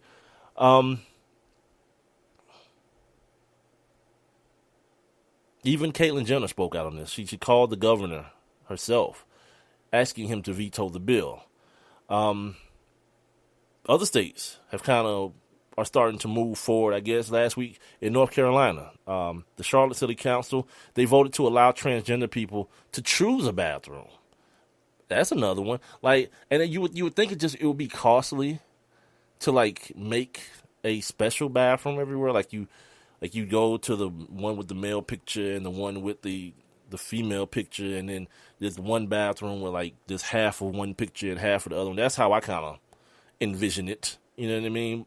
But that's kind of like that's an undertaking. And maybe you treat it the way you treat a place having to be handicap accessible. You know, people have to have in their parking lots handicap parking. They have to have like ramps and things of that nature, so that handicap people can access buildings properly. And I don't know, maybe that's the same kind of situation with this transgender situation. At some point in history, you know, maybe not tomorrow or next week or next month, but at some point, locker rooms in gyms and things, schools and bathrooms, we see those type of things based on the fact that now the world is changing, man, and things aren't as cut and dry and as black and white and down the middle as they once were. It's not as simple as saying someone's a male or female anymore. You know, people are there are allowances for gender re-identification. You know, you kind of switch from the gender you're identifying for. In Houston, Texas, voters soundly defeated an ordinance that would have banned discrimination against transgender people after opponents alleged it would allow sexual predators to go into women's bathrooms. I was talking to my old lady about this. I was talking to my wife about this and asking her, I was like, but it's not like women's bathrooms don't have like urinals, like where you're out. Like every woman has their own pod, right? Like you go into the pod and you pee. This is why I always talk about these laws being created by old, like dirty, nasty, skeevy white dudes. You know what I mean? Because it seems like the vision is like in women's bathrooms, there's like these impromptu orgies that go down and everybody's standing around in their bra or topless and having conversations about toenail polish. I would assume that women go to the bathroom and do what we do. Do what men do. You go to the bathroom, handle your business, wash your hands, and leave. And you ain't trying to hang out and like, you know. So that whole thing about, yeah, people go in there and these sexual predators go in there and come on, man. This country is big on boogeymen. Everybody's the damn boogeyman. So Texas said, no, we're not doing that. They say it was an attack on vulnerable transgender students that would further marginalize them at the school, meaning to do something like that to force them to either, you know, to force them to go to the bathroom that was assigned to their birth gender would be more of like making them stand out. You know, people like Republican Senator David Amdahl. Listen to what this dude had to say. He says, quote, "I'm sorry if you're twisted and you don't know who you are. I'm telling you right now, it's about protecting the kids. And I don't even understand where our society is these days." End quote. That's kind of where you miss me on everything. When everything got to be about the kids, you know, can't legalize marijuana. What about the kids? Well, you legalize cigarettes, and they kill more people every year than marijuana ever has. Alcohol, illegal, right? That's not your rationale when it comes to those things. So when people just want to like casually throw out, we gotta protect the kids. You don't give a damn about my kid. You don't. If you did, you'd make sure you had a better place to learn. That across the board, schools and school districts, no matter what the racial makeup, were adequate for all kids. That don't happen. Every time you turn around, what they doing? Taking money away from education right here in the county that I live in, DeKalb County in Georgia. Taking money away from education to build things or whatever. You can't find that money nowhere else. You just want to make the kids dumber. All right, I'm good. So using that as the platform that you're gonna stand on, we gotta do it for the kids. You're a liar. You're a liar. You feel like that's the way to do it. That's the way to get away with your lie. It goes on to say, I'm going to wrap this up here. Under the plan, schools would have been required to provide a reasonable accommodation, quote unquote, for transgender students, such as single occupancy bathroom or the quote unquote controlled use of staff designated bathrooms, locker rooms, and showers, meaning that I guess put stalls up. I guess that would be kind of a compromise. You put stalls up, and partitions up so that everybody, no matter what, what the problem is, if you got a problem with somebody being transgender or the transgender person got a problem with being in this bathroom, the transgender person who identifies as a female has a problem being in the bathroom with a bunch of dudes, you kind of, I don't know. Again, this is one, and I hate these type of situations where the only thing I can say is I don't know, because it's so new, and it doesn't seem like any answer is the right answer, I guess is what I'm saying. It goes on to say federal officials have said barring students from restrooms that match their gender identity is prohibited by, again, Title IX. They revised Title IX to include these kind of things. Had the governor signed the bill, schools would have been forced to choose whether to follow state or federal laws, which is another. It's just like the marijuana situation, right? Marijuana dispensaries and marijuana is legalized in a lot of different areas in this country, but still federally it isn't. Which means that at any given time, if you have a marijuana dispensary, let's say you're listening right now in Colorado, the Fed can come in and shut it down immediately. That weird kind of conundrum, right? So yeah, I'm gonna post this on Facebook later. I've started to get into this Facebook thing too. By the way, that I'm starting to learn, the ins and outs and how it works, and people share their ideas and conversations. I've had a couple of interesting conversations in the last couple of days via the old FB, like I'm a pro. People probably would call it that via the Facebook or via Facebook. There is no the. I saw the movie MFers. I saw it. So yeah, I'm starting to understand how this thing goes and how it works, and what Mark Zuckerberg done put together around here. But I tell you what, I'm gonna take a break here in just a second. I want to come back, and it's like so many things I always have to talk about every day, man. I don't get a chance to, man. It's not now. I got to pick like where I want to talk about this Erin Andrews thing. I want to talk about this very quickly, although I don't have any women in my chat room right now.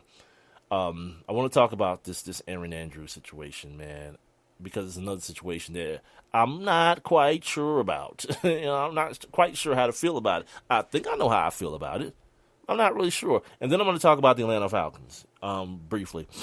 Had an interesting conversation, a couple of conversations today on Facebook. Now that Roddy White's been released, a lot of people have kicked their postseason minds into gear, and they're talking about draft picks. They're talking about free agency, which starts on Monday, by the way. Free agency starts on Monday. The draft coming up in a couple of days. We got pro days. Everybody's trying to now starting to get back into that thought process of, okay, my team didn't win the Super Bowl last year. How can they win it this year? So we'll talk about all that after the break.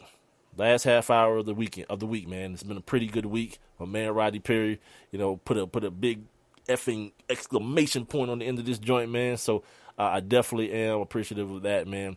Tell you what, we'll come back right here, Spreaker.com. It's the One Mic with Big Mike show.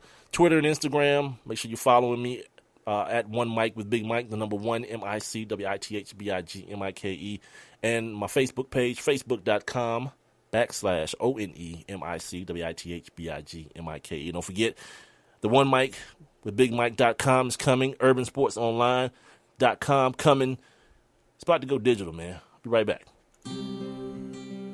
Hey, Nick Cannon here. So, of course, we all know there's lots of talent in America. But unfortunately, there's something else we've got way too much of. Childhood hunger. 17 million kids struggle with it in this country. But here's the thing. This problem is entirely solvable. Seriously, we already produce more than enough healthy, nutritious food in this country to feed every single last one of those hungry kids. We just need a way to get it to them. That's why the Feeding America nationwide network of food banks is out there every day gathering surplus food to give hope to hungry kids and their families all across the country. But they need your help. Join me in supporting Feeding America and your local food bank at feedingamerica.org. Together we can solve hunger. Together we're Feeding America. A message from Feeding America and the Ad Council. Attention men under the age of 35. You know what really impresses the ladies? When a guy has a few drinks and later gets pulled over for buzz driving. That could cost you around $10,000 in fines, legal fees, and increased insurance rates. There goes let's grab dinner and a movie. Oh, I know. You drive more carefully when you're buzzed. You've proven that hundreds of times. A woman admires that kind of confidence. And you've practiced how to speak if a cop does pull you over. Slowly, clearly, and politely like, "Good evening, officer." A woman admires that kind of foresight. And what woman doesn't find it adorable that you call it buzzed even though the law calls it drunk? You could kiss $10,000 goodbye, along with any chance of having a girlfriend. Because nothing says, "I'm a catch," more than a guy who lives in his parents' basement and calls it my place. Buzzed, busted, and broke. Because buzz driving is drunk driving. A message from the National Highway Traffic Safety Administration and the Ad Council.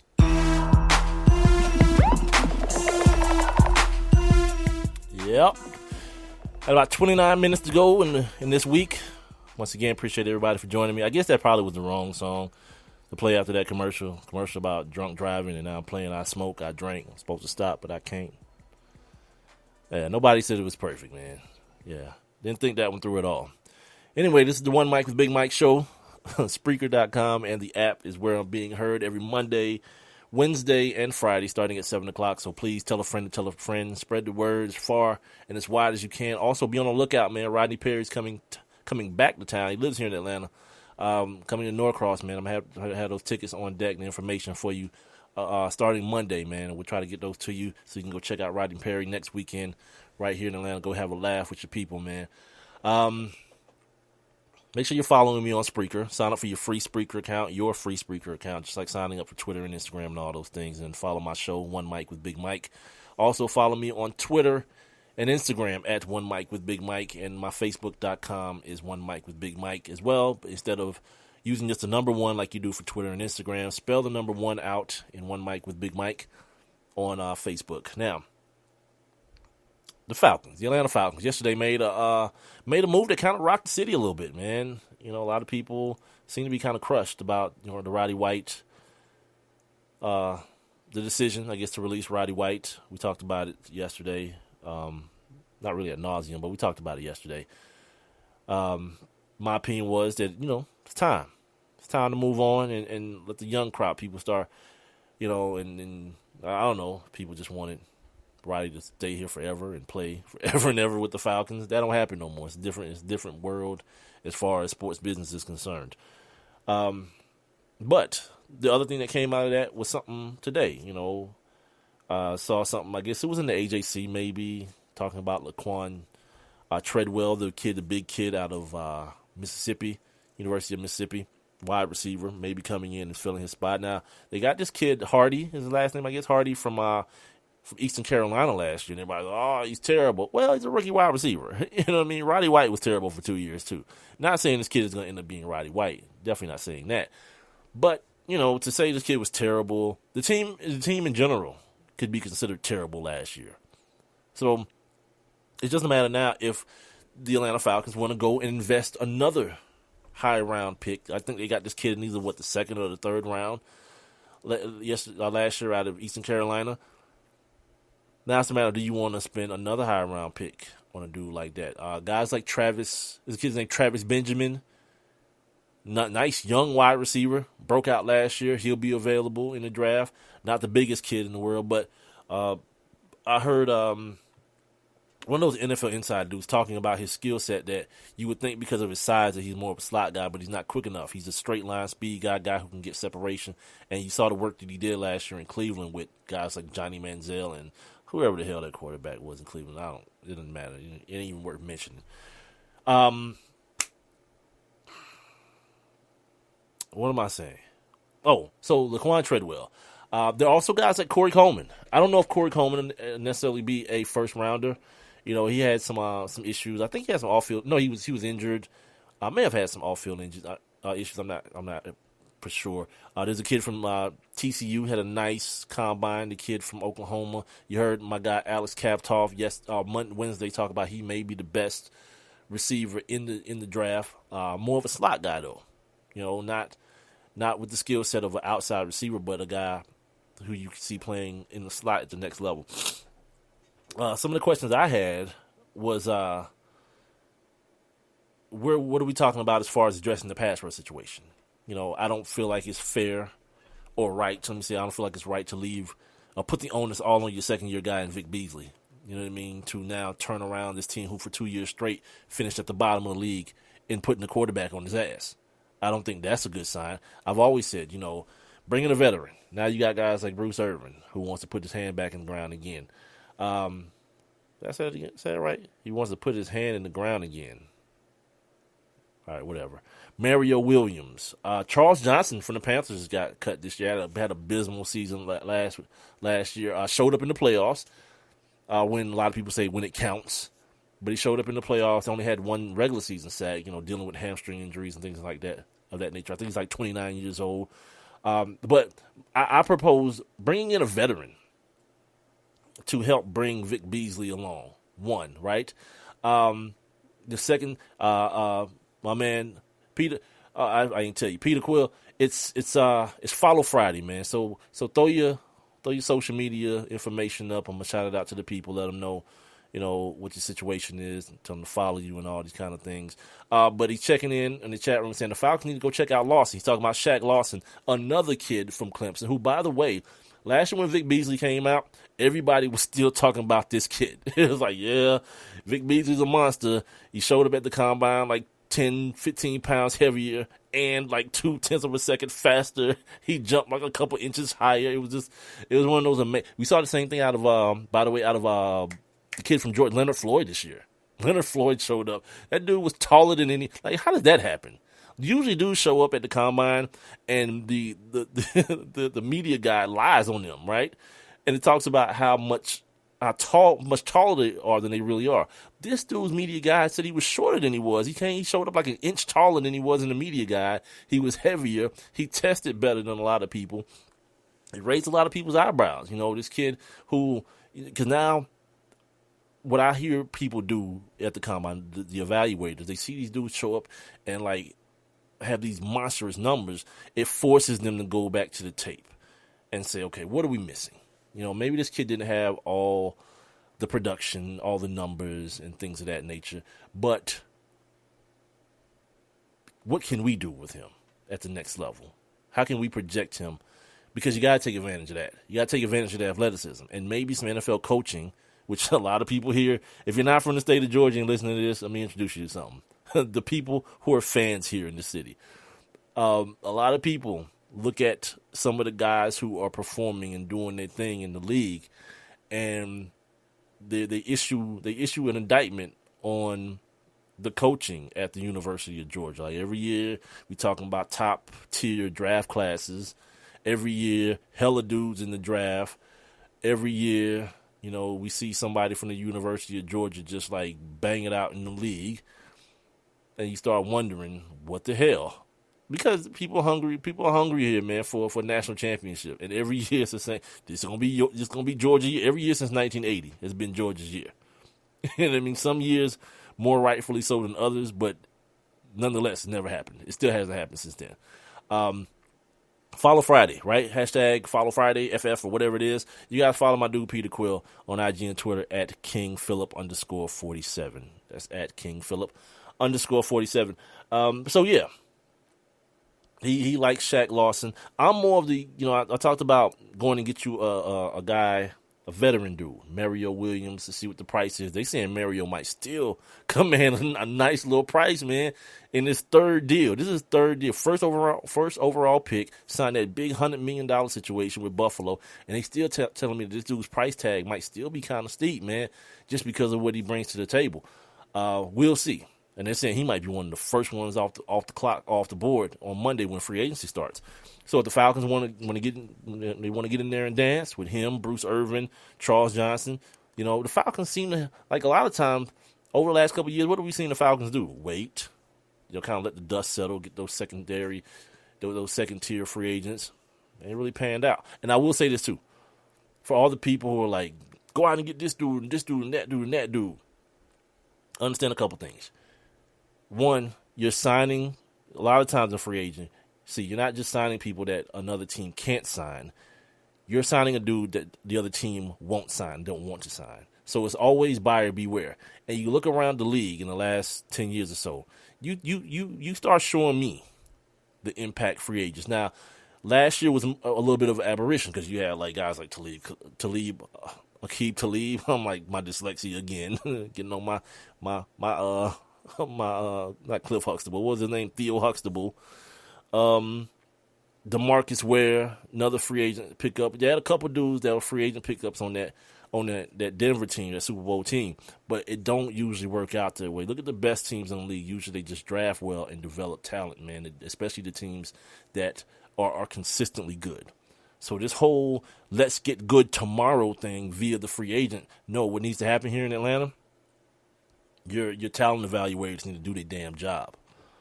They draft a bunch of guys and they end up having to cut. That end up 2 years, 3 years after they draft them, they ain't on the team no more. That's a problem. Meanwhile, everywhere else, you're seeing dudes flourish, later round guys flourish that, they just got evaluated properly and people drafted them not because because I'm a dude that I believe in drafting for need. You find the best player at the position that you need that fits your system and then let your coaches take over. Let them make their damn money and assimilating these dudes from the college game to the pro game within your system. It's so much of a marriage to me, man. That's why when I hear people talk about guys being system quarterbacks, look, one of the greatest quarterbacks of all time, Joe Montana, he gives so much credit for him, like when he dropped in the draft in 1980, whatever it was, and that marriage between he and Bill Walsh, how that allowed him to become the Hall of Famer we know. Speaking of, if you want to know how real that is, Steve Young was garbage in Tampa Bay. Yeah, next thing you know, he shows up with a real coach in San Francisco. Boom, Hall of Famer. Let's go. You know what I mean? So much of it is that because the NFL is full of dudes with talent, man. It's a talent-rich league. But so many times, man, you just got to find, like, Alex Smith, man, he's finding a marriage. I think Alex Smith is still, borderline bum material, but it works for what they do. Andy Reid's helped that dude do what it do. Back to the Falcons, though. So I don't think the wide receiver situation is really that pressing. You know what I mean? I don't.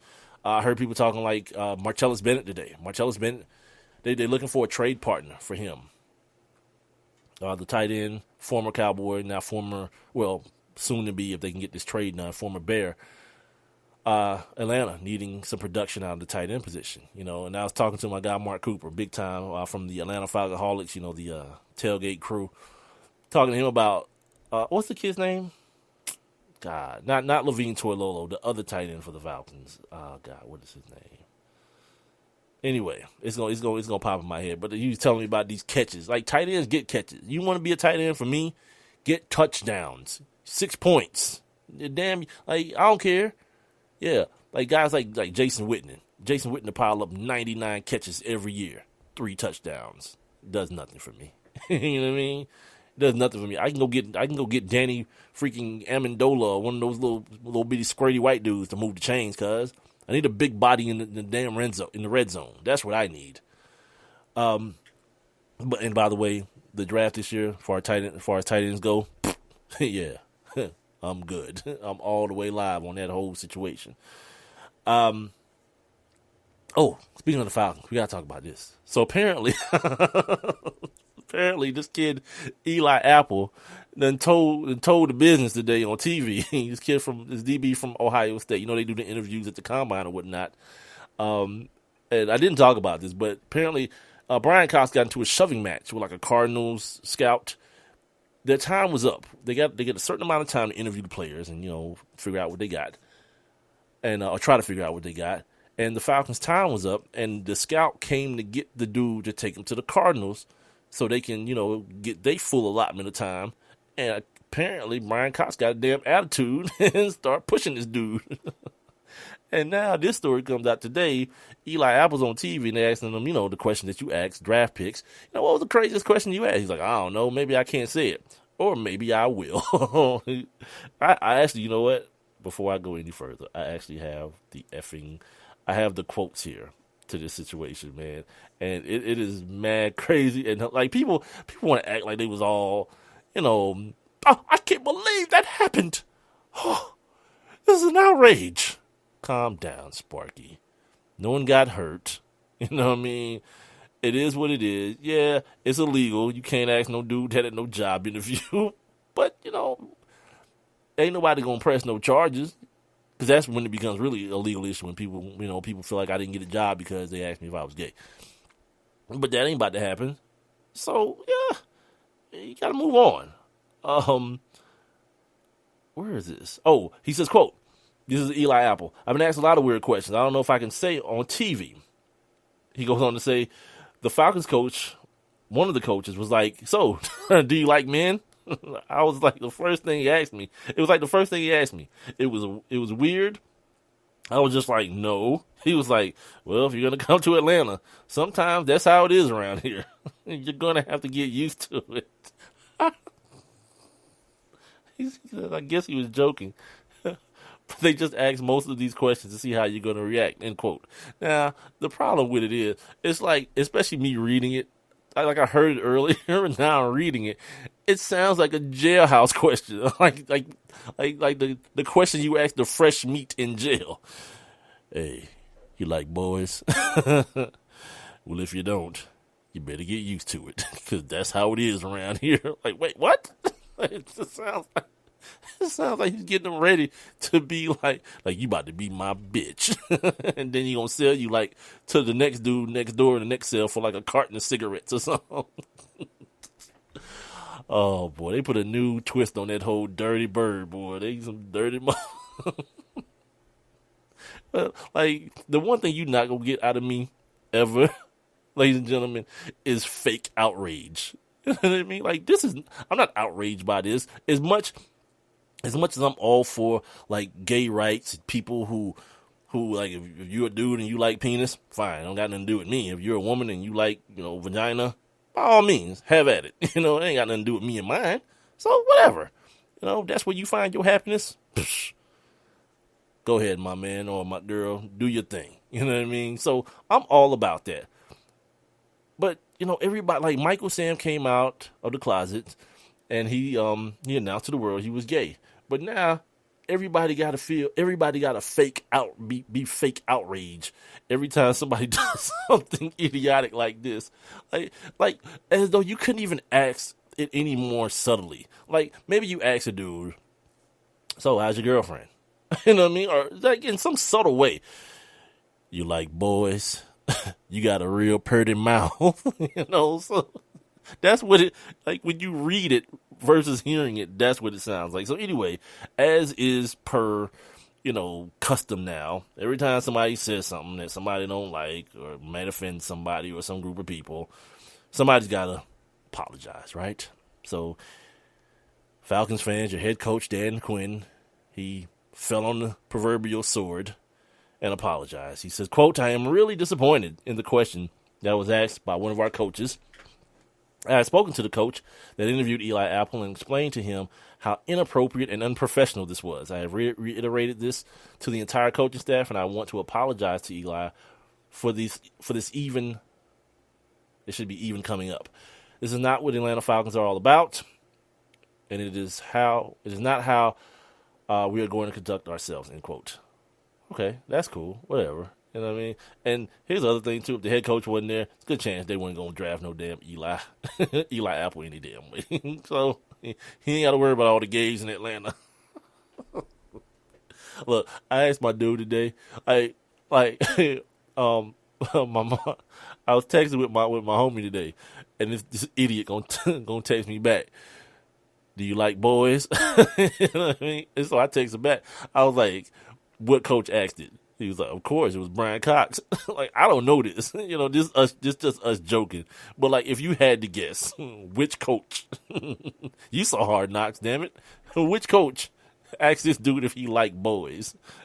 And who can you see smoking a big cigarette in an orange jumpsuit with those flat slide-in shoes on? You like boys? Yeah, well, you better get used to it. That's how it go around here. No, that's booty warrior type stuff. So anyway, this Falcons thing is going to be interesting. I want to see how aggressive they are. when free agency does start, I want to see how aggressive they end up being, man. I like Mario Williams. I liked him coming out of college. He's one of those guys. If you saw Mario Williams combine workout, it was past ridiculous, man. And he's had a real good career.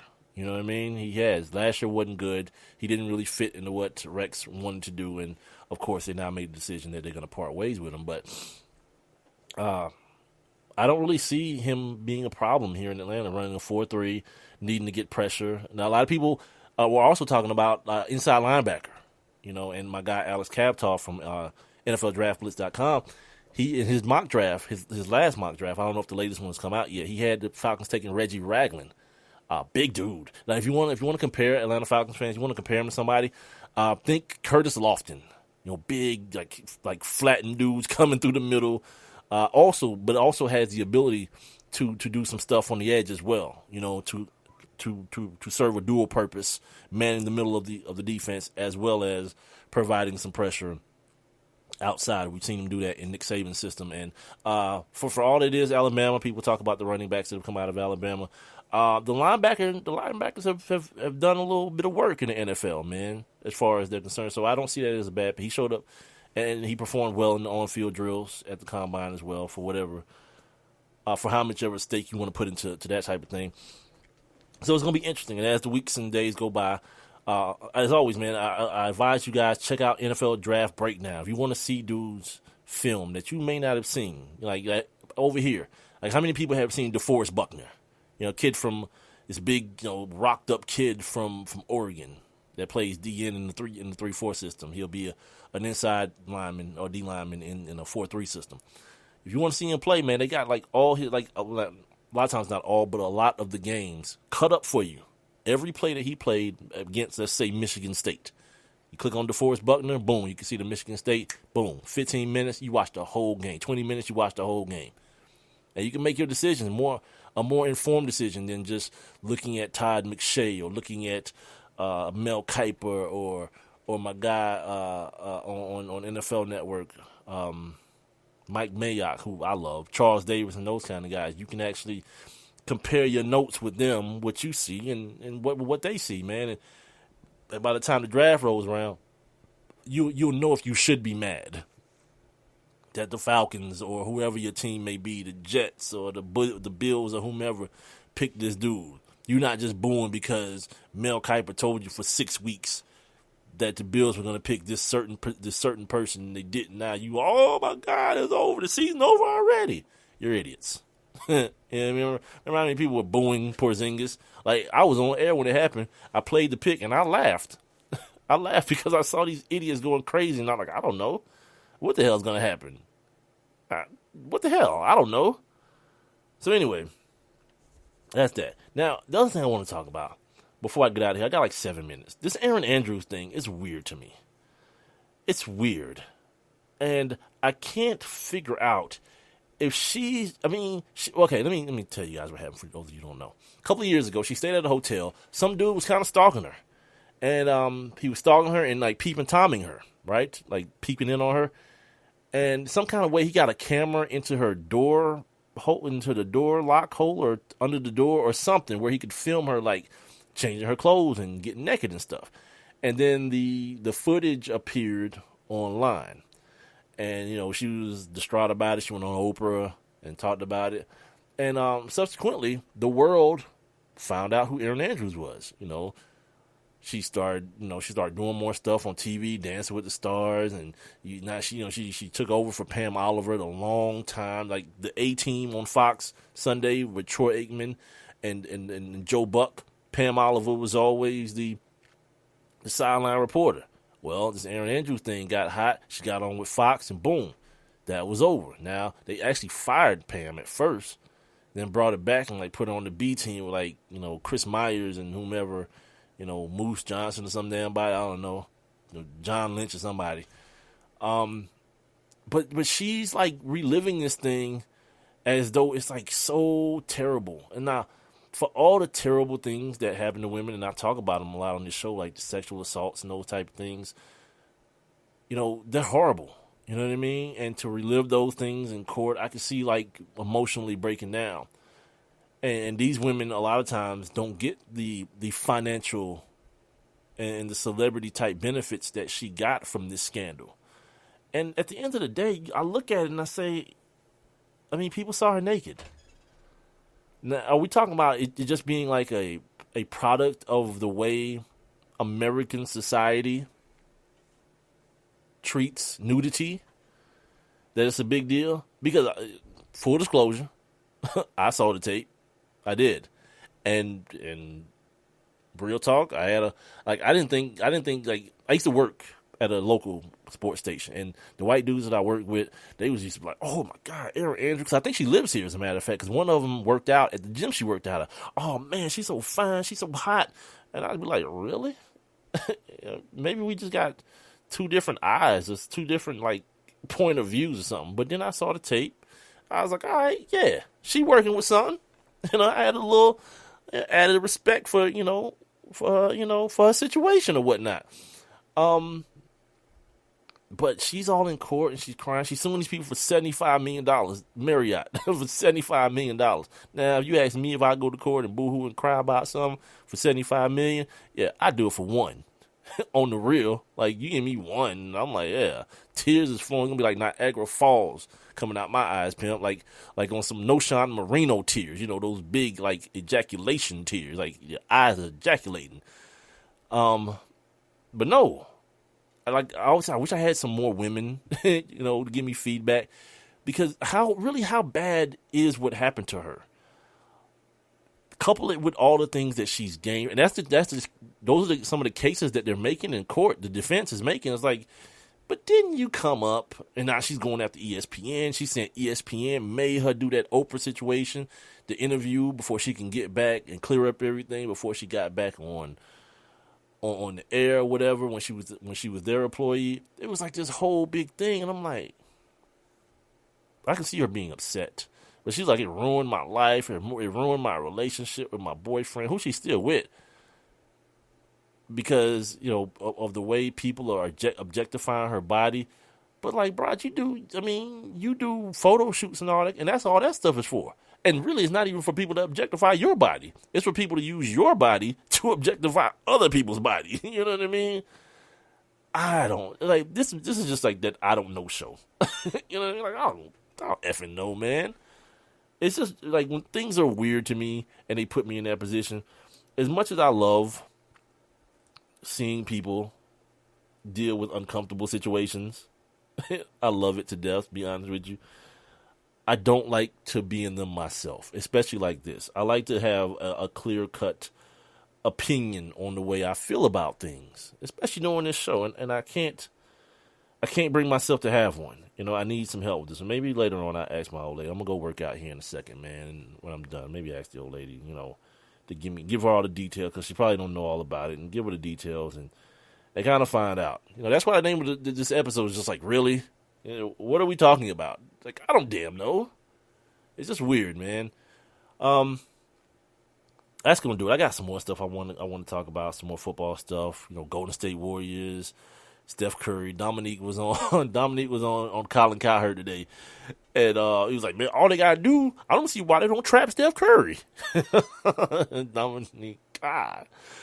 And as much as I love that dude as a player, Jesus Christ, man, I don't know, man. Why don't they just, like no one else has thought of that? We gotta do, trap him. And like Colin had an answer. Here's the answer. You don't trap Steph Curry, because what happens is Dave divides the way through that small lineup where Draymond is not only your center, but he's your decision maker. They put him in the middle of the field, or the middle of the basketball court or whatever, and now they're playing 4-on-3. It's like a half-court fast break, and he's going to make the right decision 9 out of 10 times, which is why he has all those damn triple-doubles. Like, yeah, people have tried to run the trap at Steph, but they have an automatic release. And it's Draymond Green in the middle of the field, in the middle of the court. I keep saying field, the middle of the court. It ain't that hard. I always wonder, like, what the hell is Dominique looking at when he's calling these games? By the way, the Hawks gonna be on ESPN, thank God. But they're taking on the Lakers, so damn. It's like as high as you can go, now as low as you can go. It's Friday, ladies and gentlemen. Enjoy the week. Enjoy your weekend. This is One Mic with Big Mike. I'm Big Mike. I'm on Spreaker.com. I'll be back on Friday. I'll be back on Monday with some all new goodies right here on Spreaker.com and the app. Make sure you guys are signing up for your free Spreaker accounts as well and following your boy. Give me those follows. Give me those likes. Click that little heart button and give me those likes as well. Follow me on Twitter and Instagram over the weekend. At the number 1 MIC WITH BIG MIK. I'm gonna give you guys some more details on those tickets, those Rodney Perry tickets. Man, go check out my man do his thing.